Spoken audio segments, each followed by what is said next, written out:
Hola niños, ¿están listos para la próxima aventura? Colorín colorado, este cuento ha empezado. Había una vez, en lo profundo de la selva, un gran león que dormía plácidamente bajo la sombra de un árbol.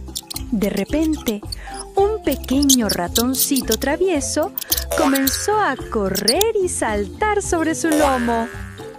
El león se despertó muy enojado, gruñó y atrapó al ratón con su gran garra. ¿Qué te pasa, ratón? ¿Cómo te atreves a despertarme? ¡Voy a comerte ahora mismo! El ratoncito, temblando, le dijo: «Perdóname, por favor, si me dejas libre, te prometo que algún día te lo agradeceré». El león se rió con fuerza. ¿Tú? ¿Un ratón ayudándome a mí?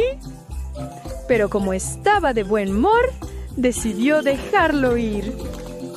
Pasó el tiempo y un día el león cayó en una trampa. Unos cazadores lo atraparon con una gran red. Y el león rugía, pero no podía escapar. ¡Ayuda! ¡Ayuda!, rugía el león.